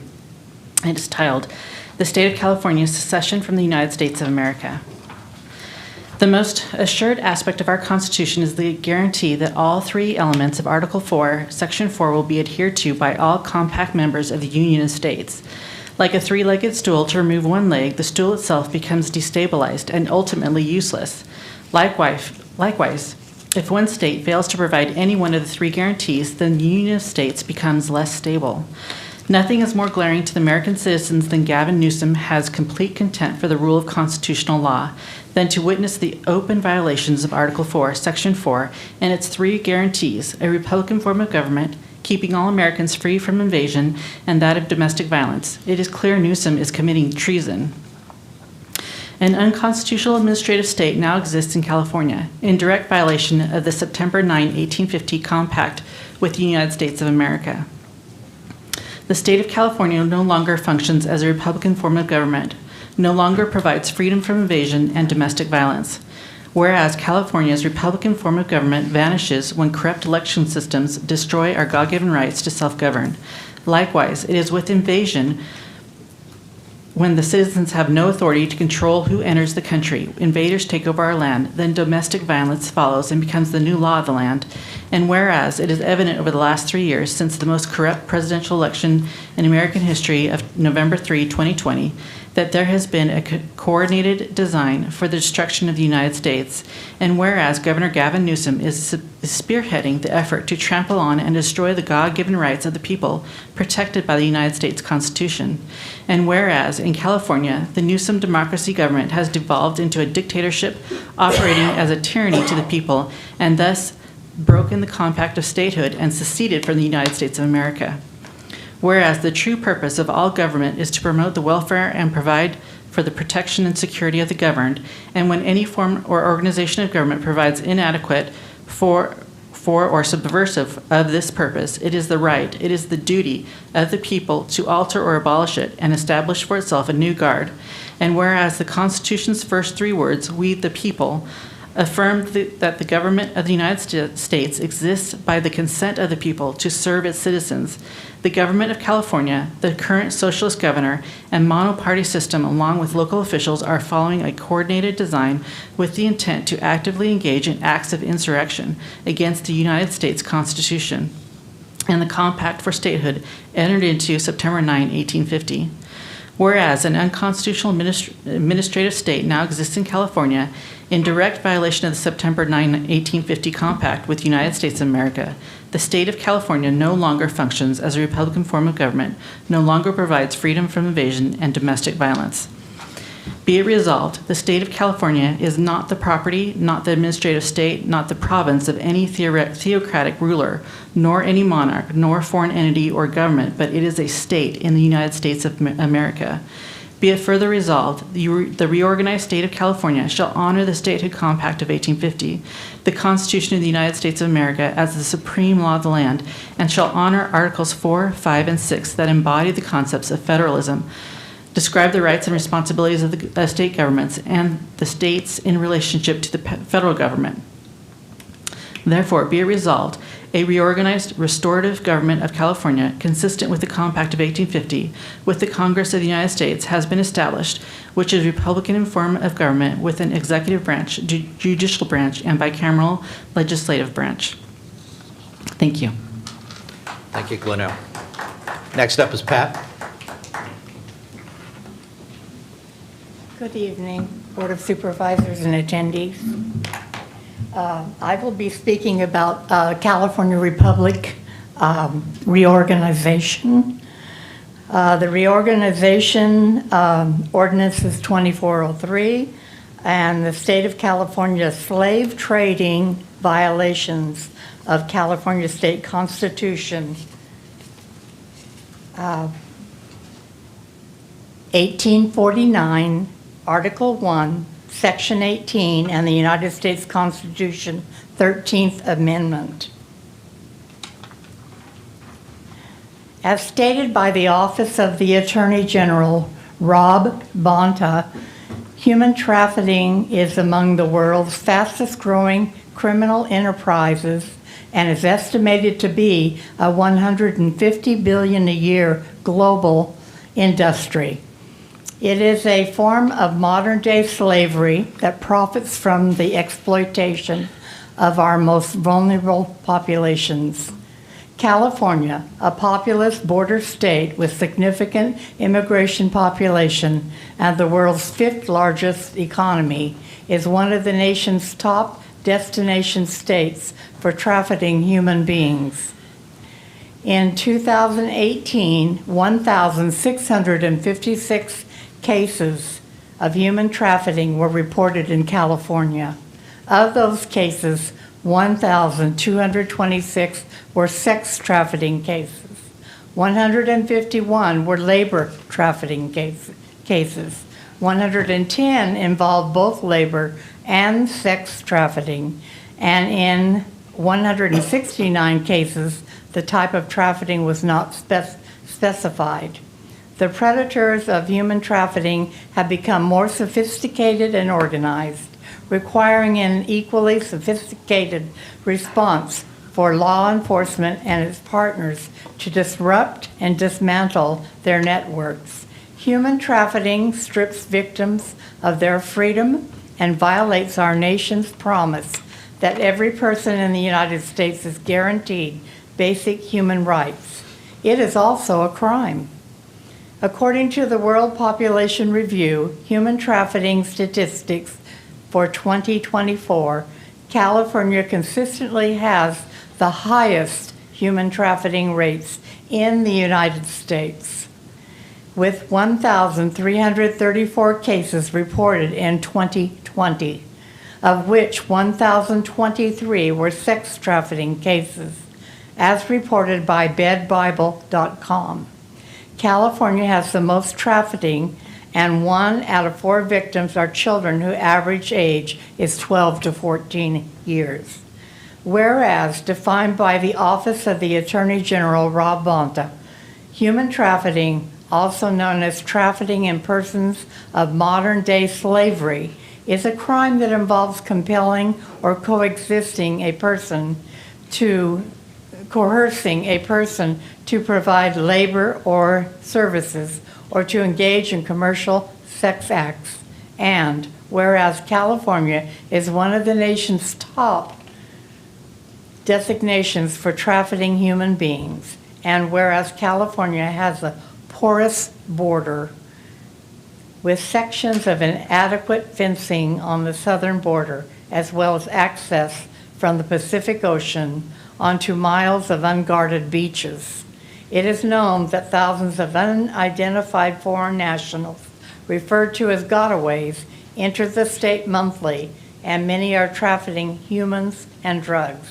And whereas, according to the International Labor Organization, forced labor is all work or service which is exacted from any person under the threat of a penalty and for which the person has not offered himself or herself voluntarily.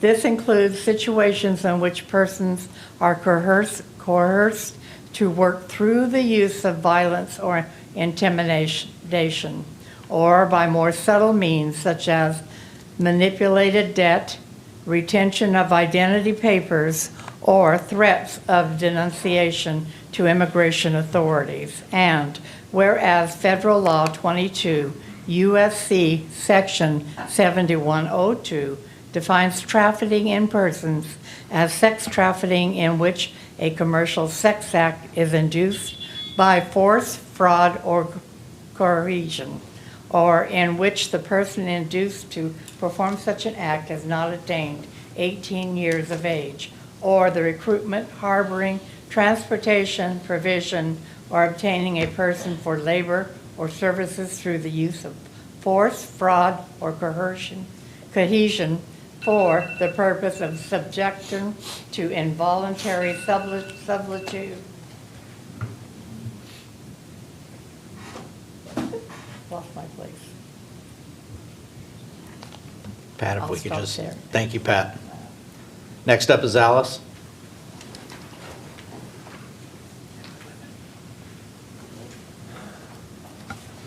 Good evening. Good evening. My name is Alice. As a new Californians and friends, we're bringing this to the attention of the public. Invites you to New California State's monthly meetings every third Thursday of the month. This Thursday, March 20th, 2025, social fellowship begins at 6 p.m. at the Secret Garden Restaurant, 2401 East Orangeburg Avenue at Oakdale Road, Modesto. Please come out and meet. We will bring several updates on the new California State reorganized government of California State and our constitutional republic. You can ask or contact anyone here today or call Melinda Mason at 209-495-9187. Again, 209-495-9187. Thank you for your time tonight, gentlemen. Have a good evening. Thank you, Alice. You're welcome. Next up is Ray. My name is Ray Starkey, and I drew the short straw, so I didn't get printed material to read, so I'm going to have some off-the-cuff remarks about the election system. The United States, under the Constitution, says stated what an election is supposed to be and how it's supposed to be conducted. And basically, I feel like right now we live under a communist tyranny that has been creeping over this country for many, many years. I remember from back when I was a teenager that I saw this creeping communism coming into the country. And the thing about it is that they've been trying to pervert the election system because that is the foundation and the hallmark of our country, that the country that the people from all over the world risk their lives to come to, that it's the shining light on the hill. And I resent the fact that people keep calling what's happening socialism. You know, even Karl Marx didn't say that. Karl Marx said that they would bring communism to this country through socialism. In other words, socialism was just it was communism with training wheels just to get us going down that path. And the thing is that, once again, it goes back to the election system. In Stanislaus County on Saturday, January 27th of 2024, we conducted a mock vote, which was based on the constitutional voting method. One day for voting in person, paper ballots, hand counted with same-day results.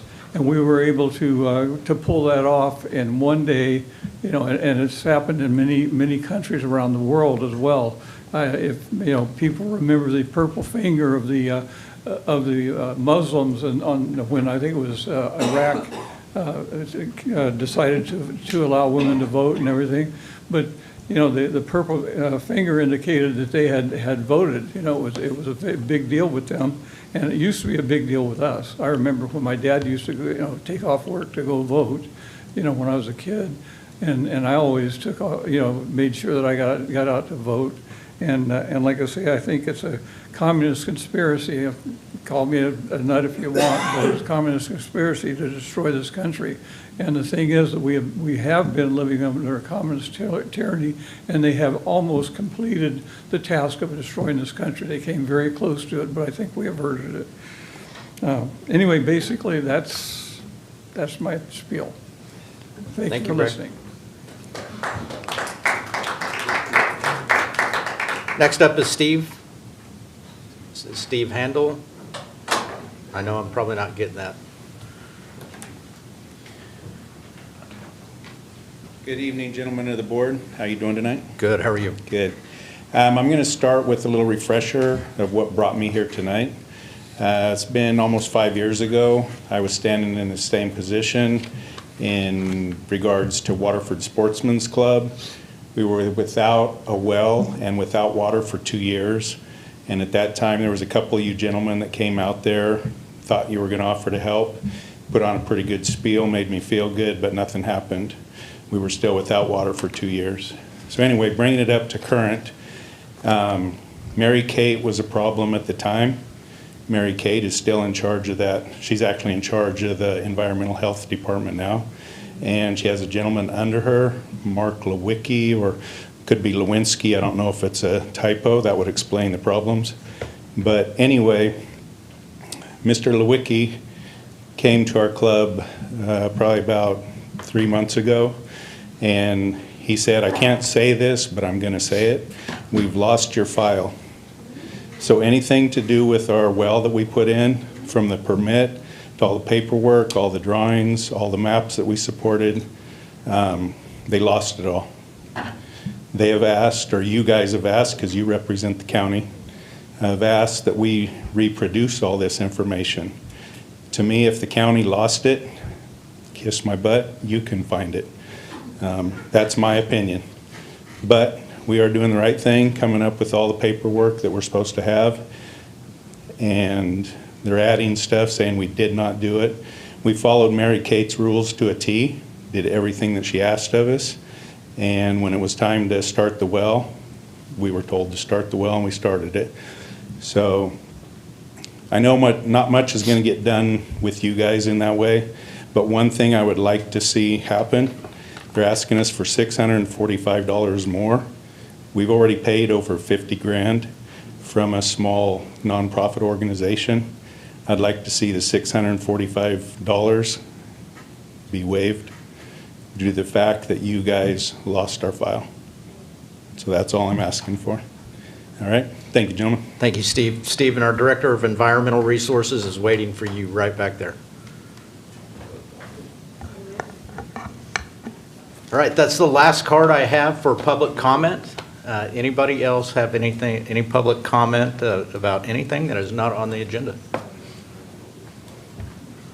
Seeing none, I'm going to close public comment and move to the consent calendar. Before the board takes any action on the consent calendar, does anyone in the audience wish to provide public comment on any matter on the consent calendar? Seeing none, I'm going to bring it back, and I should have stated that we're going to be pulling D1. Yep. No. You want to take D1, or you want a motion for all items? All items other than D1. Motion to approve all items excluding item D1. Second. I have a first and a second. All in favor, say aye. Aye. All right. As to D1, Supervisor Chance Conant received a donation from the applicant, but it's not within the time frame that would require the supervisor to not participate in the decision under the Levine Act. In fact, Supervisor Condit could vote, but out of the abundance of caution, he's going to excuse himself tonight on this one item. And with that, appropriate for, yeah. This is Mr. Yamamoto. Yeah. All right, I'll entertain a motion. Motion to approve item D1. I have All a in first favor? and a second. All in favor, say aye. Aye. Aye.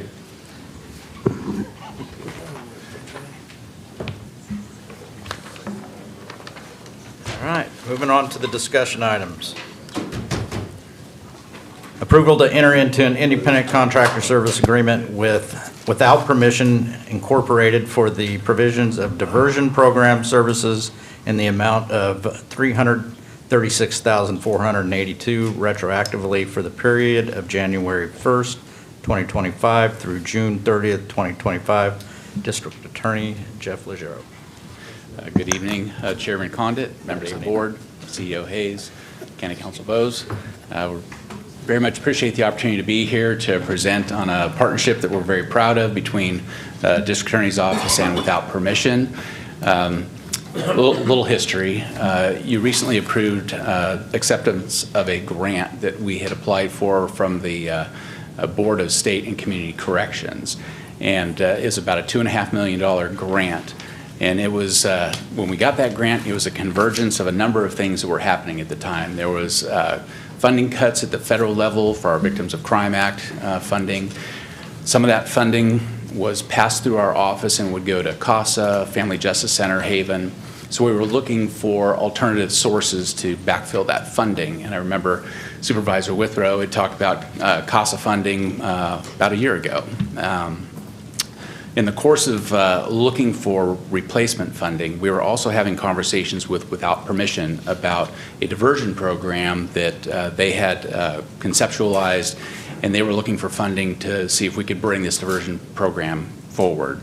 So the convergence of those two things led to an email popping up fortuitously on Wendell Emerson's, one of our chief deputy district attorneys, email account, and it was this grant from the BSCC.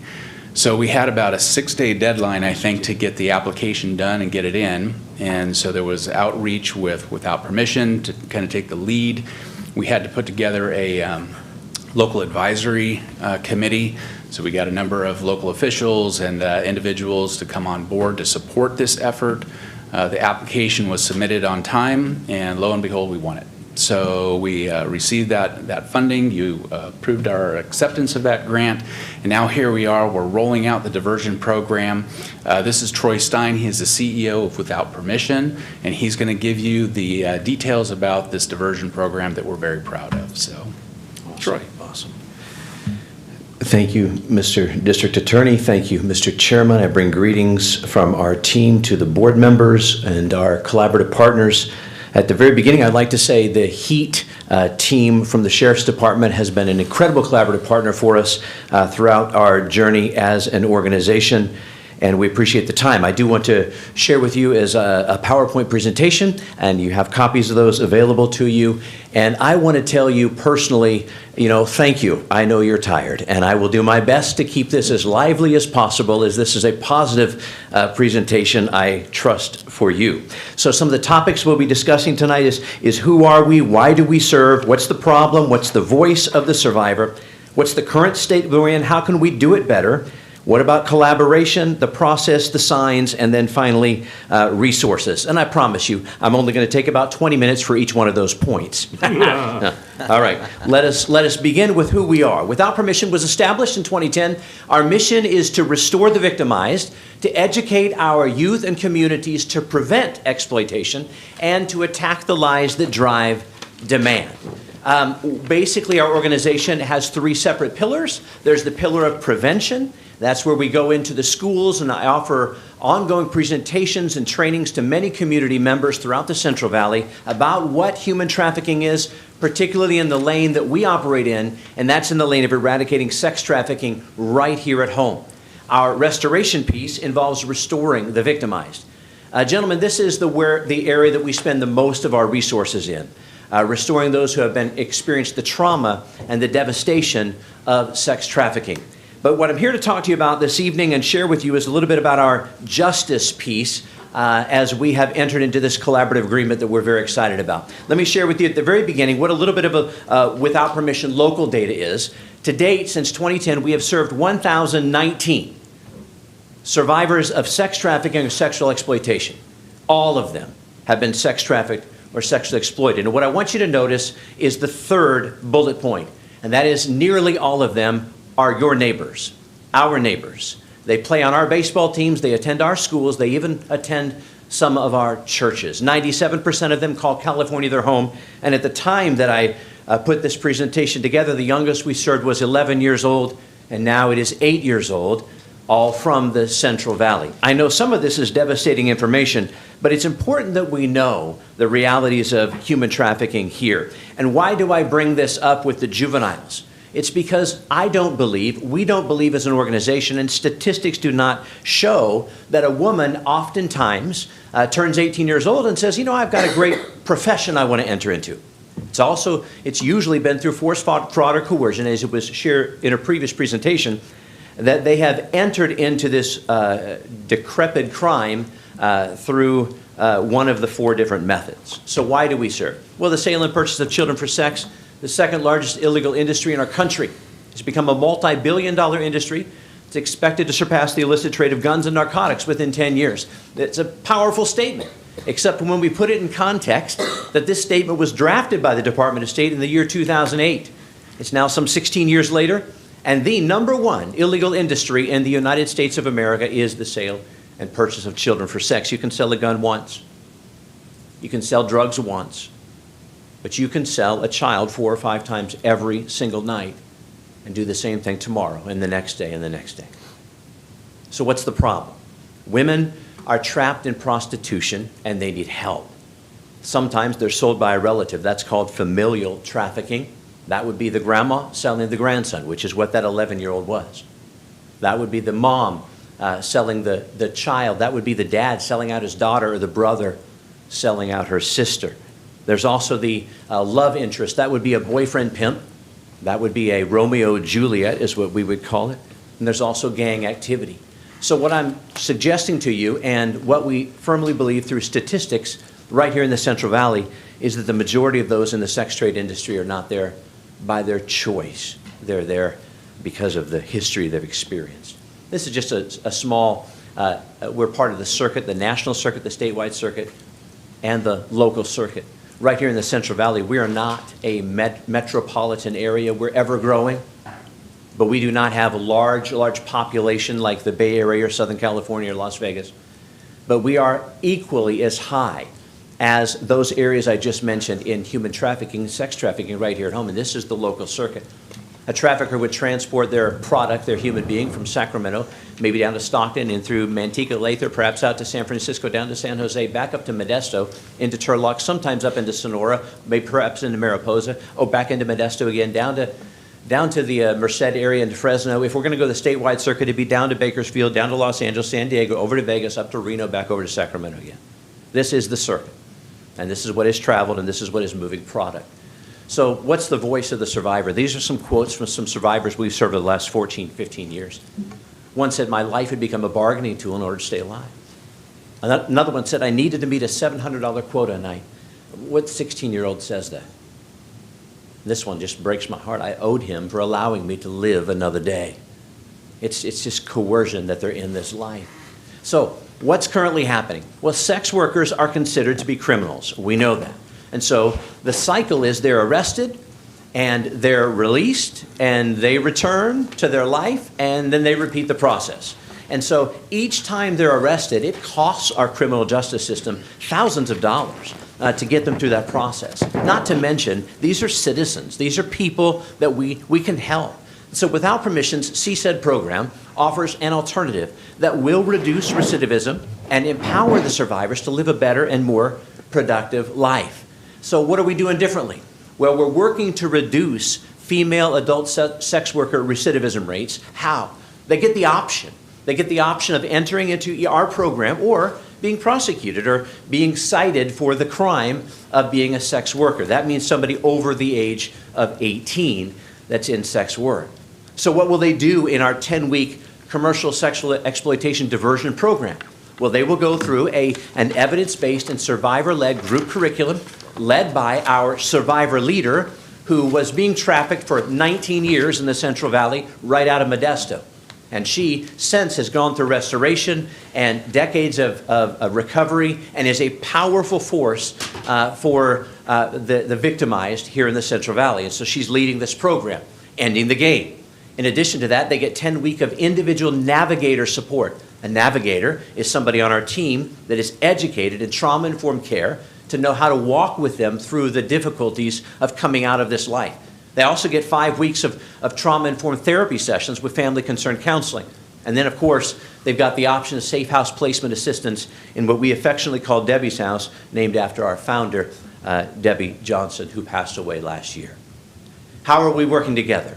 Well, without permission, partners with law enforcement agencies, as well as the Stanislaus District Attorney's Office, to receive referrals for females who are in prostitution, currently being trafficked, or are at risk of being trafficked. How do we receive those referrals? Well, at booking or at arraignment, we would get the referral.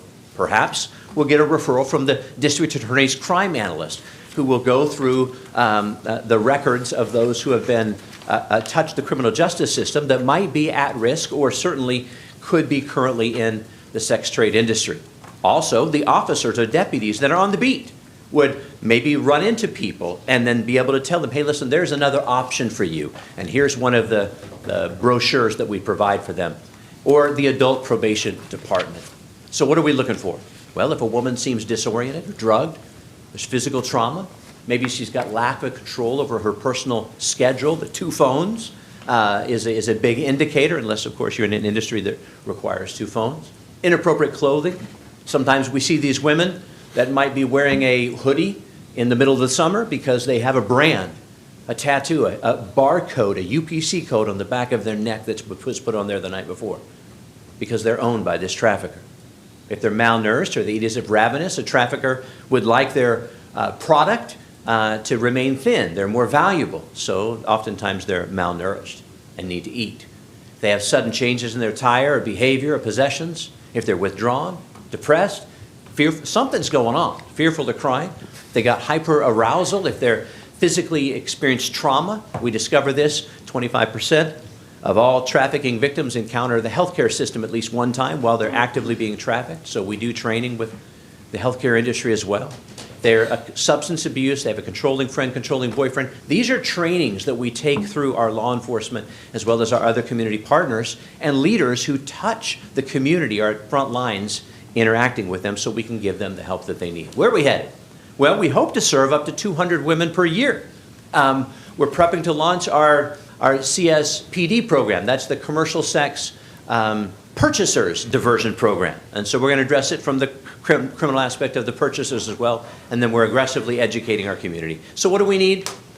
Collaborative support, which is what you're giving to us. And I want to say on behalf of our team of 20 full-time people working in this lane, single lane of eradicating sex trafficking, as well as our 45 certified navigators and 515 community volunteers, thank you for supporting us and believing in us in this area. And then, of course, funding, which is what you have done through allowing us to be a partner, a community partner with this. And the whole point of my presentation tonight is we want to end this thing called sex trafficking right here at home. A few numbers that are in your handout, just so you know.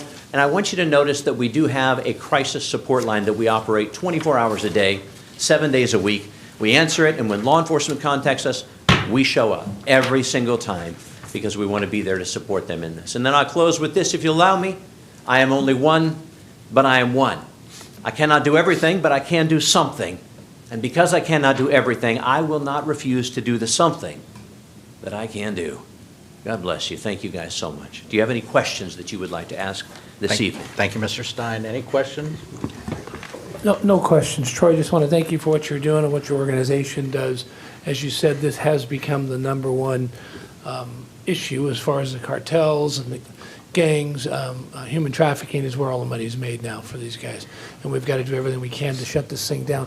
One quick question. I don't know how often you come across this, but individuals that you're trying to divert, trying to get them out of this thing, there's always the fear of, say they've come from across the border and their family, repercussions to their family if they don't follow through with it. There's always, I know there's that threat to individuals. You've got to do this. If you don't, your family back home, we'll butcher them. I mean, do you come across that at all? Well, that's a great question, Supervisor Withrow. To this, we only started this program. We launched it on February the 5th. So working with adults, most of the population we've worked with since 2010, 85% have been juveniles. So the 1,019 that we served have almost all been kids. And that means that almost all of them have not been coming across the border. They have been our citizens right here. We do absolutely, we're believing that the direction that we're headed is probably serving more of the immigrant population that are being trafficked from across the border. But at this juncture, sir, I do not have evidence that I can tell you statistically from our organization. Okay, great. Thank you. Ask me in a year, though. Okay. Doing great things. Yes. Yeah. Awesome program. Thank you for the presentation. Appreciate it. Thank you. All right, take it out to the public. Any public comment? Seeing none, I'll bring it right back to the board. Motion to approve staff recommendations. Second. I got a first and a second. All in favor, say aye. Aye. Aye. Looks unanimous to me. All right. Correspondence, we're going to acknowledge the receipt of the correspondence and refer as recommended on the agenda. Supervisor reports. All right, moving right along. All right, legislative fiscal. Yeah, just real quick, I think everybody saw in the news that the House and Senate advanced the continuing resolution that'll fund the federal government through September 30th, 2025, avoiding that shutdown that we discussed at our last meeting. Also want to recognize that Chair Condit and Vice Chair Chiesa and I will be going to DC next week for our annual legislative visits, visiting the county's delegation as well as various federal agencies. We'll be discussing economic development, community infrastructure, illegal narcotics trafficking, some of what we were just talking about, as well as public safety communications. Those are the main points, but we, as always, when we're back there, we find the time to discuss a whole myriad of interest, items of interest for Stanislaus County. And last thing I need to share is we are required when we appoint a county department head to read a salary and benefits into the record. Earlier this evening, the board did take action to appoint Ruben Imperial as the Behavioral Health and Recovery Services Director. For those of you not familiar, Ruben is a lateral transfer from the Chief Executive Office, meaning this is not a promotional opportunity for him, but he was gracious enough to go to Behavioral Health and Recovery Services and provide his leadership skills there in a role that he has previously served in. So his salary will remain the same as it currently is, which is approximately $259,000 per year. In addition, he will continue to receive his existing department head benefit plan consistent with other county department heads. And that's all I have for you this evening. Thank you, Jody. All right, thank you, back row, back table, Deputy Flores for the overwatch. We'll be adjourned. Thank you, sir.